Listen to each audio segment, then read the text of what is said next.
장동혁 국민의힘 대표는 지난 7일 연합뉴스 인터뷰에서 국민의힘 측이라고 나온 패널 발언을 보면 민주당 패널인 것처럼 느껴질 때가 있다며 이분들이 국민의힘을 공식 대변하는 분임을 알리는 패널 인증 제도를 시행하겠다고 밝혔습니다.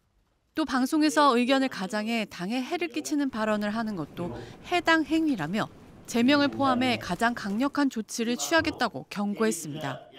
국민의힘 내에선 즉각 우려의 목소리가 나왔습니다. 김종혁 전 국민의힘 최고위원은 어제 CBS 라디오 인터뷰에서 보도 지침의 대상이 됐다.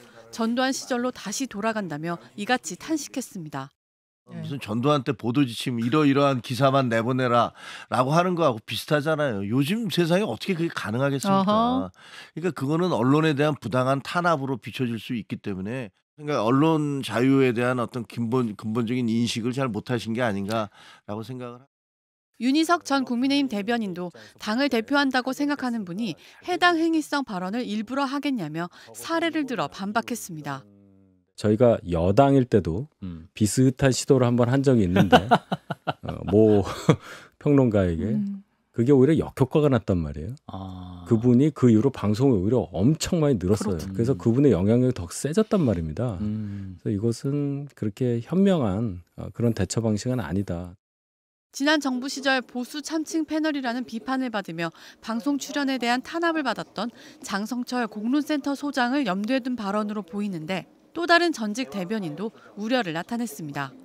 완벽하게 다 똑같은 이야기만 하면은 패널들이 뭐하러 나옵니까? 전화 연결하든가 아니면 하다못해 AI를 출연을 시키죠. 좀 더 넓은 시야를 갖고 또 당에서 공식적인 직함을 갖고 있는 분들이 하기 어려운 얘기를 하는 것도 저희의 역할입니다.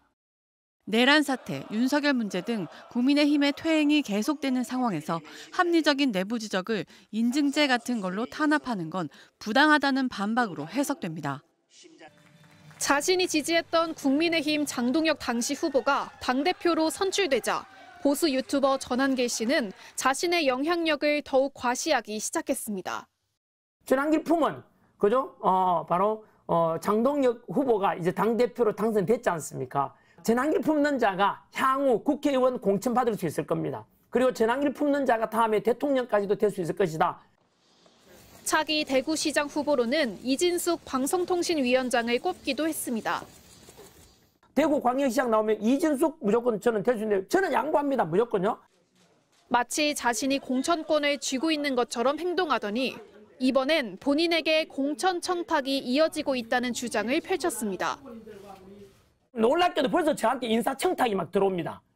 놀랍죠? 왜? 장동혁 대표님하고 이렇게 영향이 미치니까 전한길이 이제 파워 세졌다 생각하고 내년에 누구 공천 좀 해달라 오늘도 전화 왔었습니다.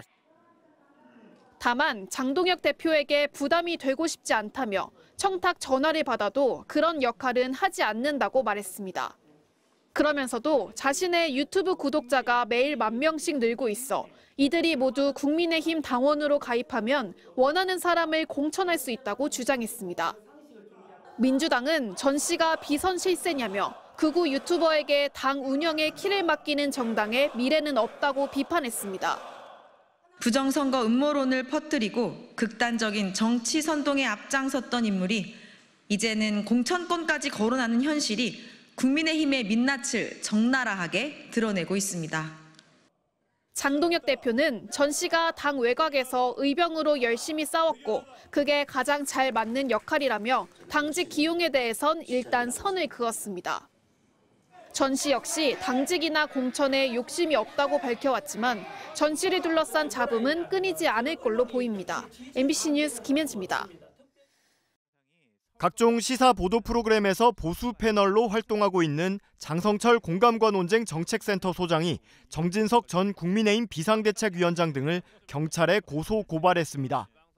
장 소장은 자신의 SNS에 글을 올려 이들이 지난해 12월 방송사에 공정성을 따지는 공문을 보냈다며 공문에서 특정인을 거명하지는 않았지만 그날 이후 다수 언론에서 정 위원장이 언급한 보수 참칭 패널은 장성철이라고 보도됐다고 밝혔습니다.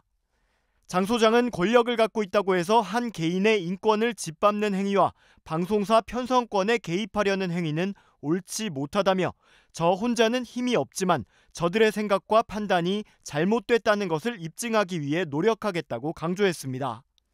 또 사실 제가 있었던 당과 관련해 법적 조치는 안 하려고 했다면서 국민의힘 국장에게 이미 민사소송과 고소를 당했기 때문에 방어권 차원에서라도 부득이 고소한 것임을 양지해달라고 덧붙였습니다.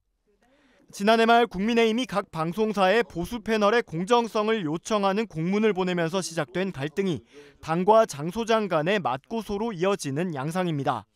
앞서 국민의힘은 지난해 12월 각 방송사에 패널 구성 시 공정성 준수 요청의 건이라는 제목의 공문을 보냈습니다.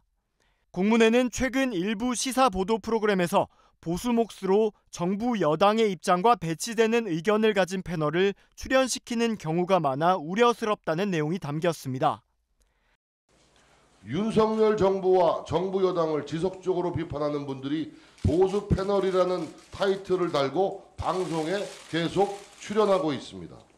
세상에 별의별 보수가 다 있겠습니다만 대통령 비아냥거리고 집권 여당 욕하는 사람이 어떻게 보수를 자처할 수 있겠습니까? 정치권 안팎에선 당시 이 같은 공문과 발언이 방송에서 여당의 비판적인 의견을 언급해온 장 소장을 겨냥한 것이 아니냐는 분석이 나왔고, 장 소장도 당시 정 전 위원장을 보수 패널 간별사라고 비판하며 해당 공문은 블랙리스트라고 주장한 바 있습니다.